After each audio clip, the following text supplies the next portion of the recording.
Kalian tahu kasus ini? Di awal kasus ini muncul, Ada Bapak polisi sedang memperbaiki citra polisi. Ya, tunggu Pak ya. Bapak boleh ngomong panjang lebar, boleh ya.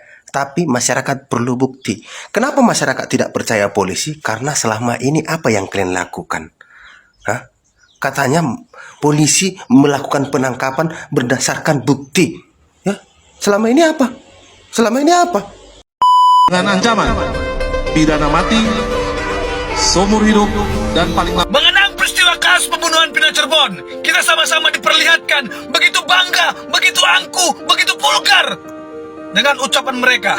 Lalu apa yang terjadi? Apakah pimpinan mereka memeriksa orang-orang ini yang membuat pernyataan-pernyataan hoax seperti ini? Apakah malah sebaliknya, mereka mendapatkan atensi dari pimpinan mereka untuk menyampaikan pernyataan-pernyataan hoax?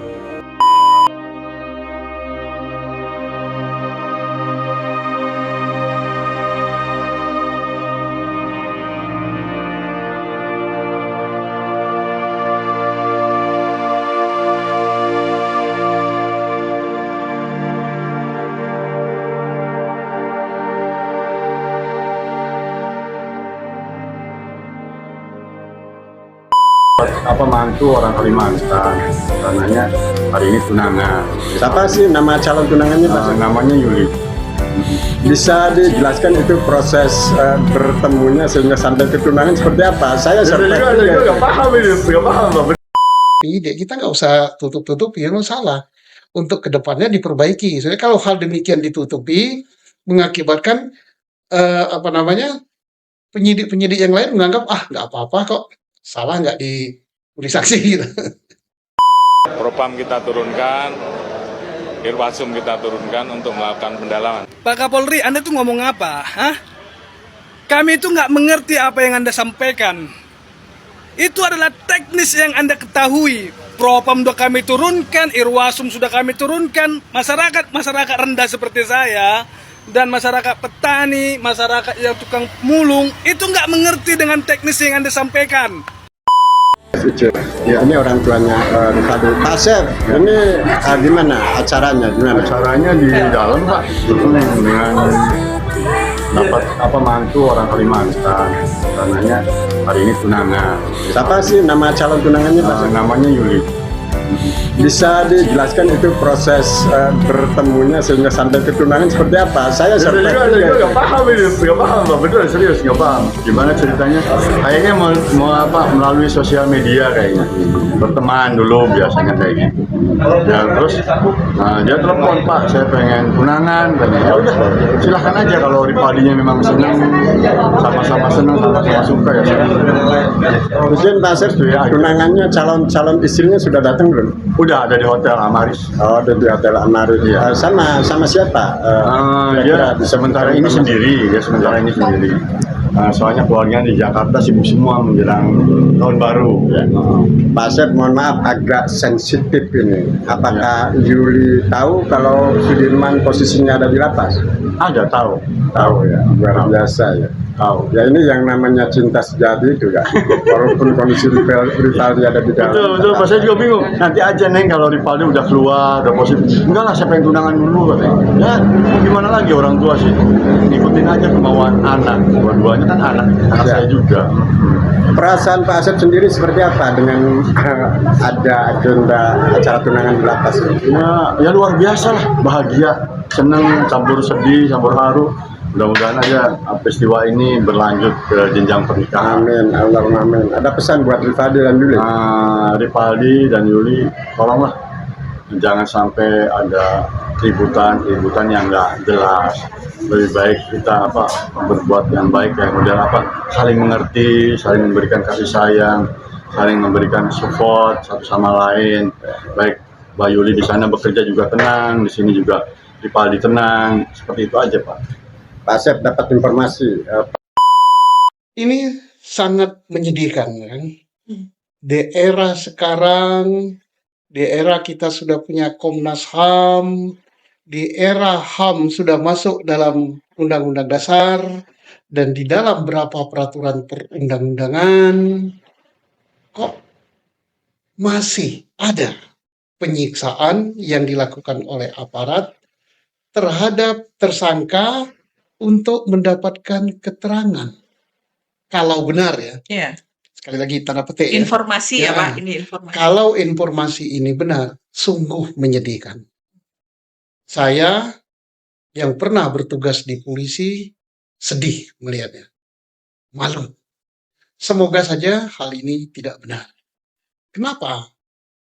Karena di dalam pemeriksaan, di dalam penyidikan, pengakuan tersangka itu tidak perlu. Letaknya paling ujung. Dia tidak ngaku, silakan. Bahkan kalau tidak ngaku, itu memperberat dia. Yang penting alat bukti yang lain, gitu. Ya. Jadi siapa sih Pak yang harusnya berkewajiban bahkan mungkin punya tanggung jawab untuk mengungkap informasi ini? Ya, instansi yang dialamatkan terhadap dugaan itu. Nah, yang beredar di publik yang melakukan itu adalah penyidik atau polisi. Ya, Instansi saya. Nah, saya ini bukan saya benci sama instansi saya. Saya menghimbau supaya kalau ini benar apa tidak harus diungkap. Karena kalau didiamkan berarti benar. Nah, harus diungkap. Kalau benar adanya, harus diperbaiki. Dan pelakunya harus ditindak. Kalau tidak benar, katakan tidak benar. Dan pada siapa orang yang mengatakan, yang menyebarkan bahwa ada berita, ada informasi terjadi penyiksaan, ya dituntut ya. Tetapi anehnya ya, berita atau informasi atau dugaan terhadap adanya penyiksaan terhadap tersangka ini, kalau tidak salah sudah masuk di dalam laporan resmi dari penasihat hukum kepada Bareskrim. betul. Ada Iya. hasilnya nggak Pak laporan itu? Saya berharap sekali tim yang dibentuk oleh Kapolri yang dinamakan tim khusus itu bekerja dengan serius, dengan benar-benar mencari informasi yang benar gitu. Ya, Betul-betul mengadakan eksaminasi yang benar. Bahwa benar nggak terjadi penyiksaan itu.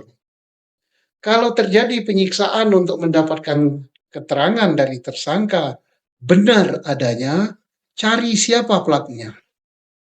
Dan itu bukan lagi ranah kode etik saja. Itu sudah masuk dalam ranah pidana berat. Penyiksaan itu pidana, penganiayaan. Dan Indonesia sudah menandatangani konvensi tentang anti penyiksaan. Ingat itu. jadi artinya tim ini dibentuk sekaligus untuk menyelidiki kebenaran atau ketidakbenaran informasi itu ya Pak? Iya masuk, karena saya yakin polisi kan punya intelijen, polisi punya propam, polisi punya aparat, punya reserse, Bareskrim, kan ada mengadakan eksaminasi kan. Ya. Saya sambut bagus itu apa yang diumumkan bahwa Kapolri telah membentuk tim khusus untuk mengeksaminasi penyelidikan dan penyidikan perkara Vina dan Eki di 2016 di 2024, termasuk menyelidiki ada tidak pelanggaran hukum, ada tidak pelanggaran prosedur, ada tidak penganiayaan, kemudian salah atau benar di dalam menerapkan hukum dan sebagainya itu masuk ranah dia. Karena tim itu lengkap. Kalau sudah begini Komnas HAM perlu turun nggak ya Pak? Ya tinggal Komnas HAM memandang ini sudah masuk tugas tanggung jawab dan kewajiban dia apa belum. Komnas HAM harus proaktif melihat itu. Kalau memang sudah masuk ranah Komnas HAM ya tinggal koordinasi sama Kapolri gitu.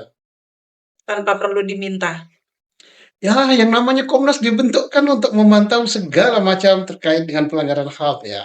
Nggak perlu harus diminta, dia harus proaktif, dia digaji, dia apa-apakan ya. Dan Polri pun kalau ada instansi lain yang ikut untuk mengadakan penyelidikan, jangan tertutup, terbuka saja. Bagus karena kita kan makin banyak yang ngawasi, makin senang, makin bagus, berarti makin banyak yang mencintai Polri itu. Nah, kita berharap hasil eksaminasi daripada tim khusus yang dibentuk oleh Kapolri segera disampaikan. Kalau misalnya tidak disampaikan ke publik, minimal disampaikan kepada pengadilan, sampaikan pada jaksa, sampaikan kepada penasihat hukum. Karena penasihat hukum lapor kan. Iya. Jadi laporannya harus dijawab. Laporan kemajuannya kayak apa? Oh, kami sudah menyelidiki, sudah memeriksa para saksi, sudah memeriksa ini, hasilnya demikian. Karena penasihat hukum mau menggunakan itu sebagai bahan untuk sidang peninjauan kembali. Karena dalam sidang peninjauan kembali, tersangka pidana yang diancam dengan hukuman 5 tahun ke atas tidak didampingi oleh penasihat hukum saat pemeriksaan awal itu batal. Tersangka bebas. Sudah banyak putusan demikian. Dan itu amanat dari undang-undang. Amanat dari hukum acara kita. Nggak tahu apakah mereka didampingi penasihat hukum. Kalau didampingi penasihat hukum, tentunya nggak mungkin disiksa. Iya. Nah, penasihat hukum itu di mana? Saat awal penyidikan. Bukan didampingi penasihat hukum saat di sidang pengadilan. Kalau di sidang pengadilan ya nggak mungkin lagi dipukuli. Kalau di sidang pengadilan mesti dipukuli, ditonton oleh rakyat banyak, ya itu namanya udah gila. Jadi saat dia disidik oleh Polri, dia harus ada didampingi penasihat hukum. Nggak boleh diperiksa tanpa dampingi penasihat hukum. Karena pasal yang disangkakan itu pasal yang diancam dengan hukuman di atas 5 tahun. Kalau tidak didampingi penasihat hukum, maka berita acaranya gagal. Dan putusannya harus bebas.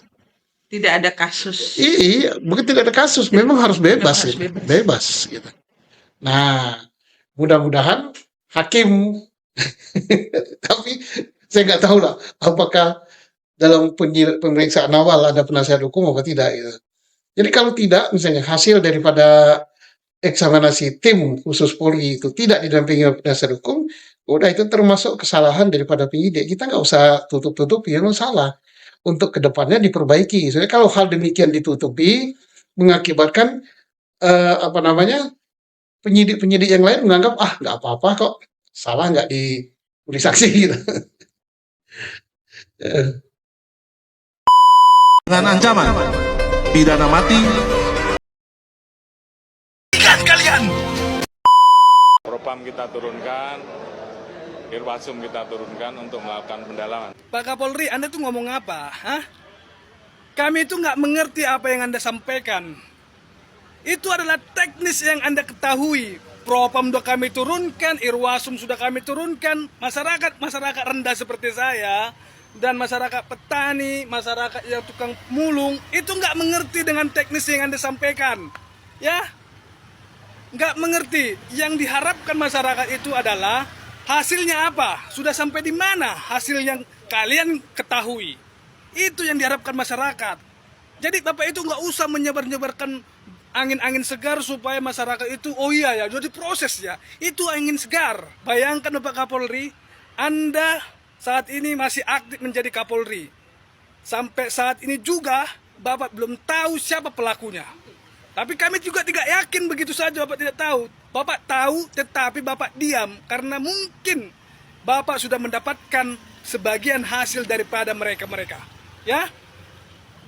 Itu bisa kami asumsikan karena apa? Karena sampai saat ini bayangkan sudah 8 tahun lebih tidak ada tersangkanya.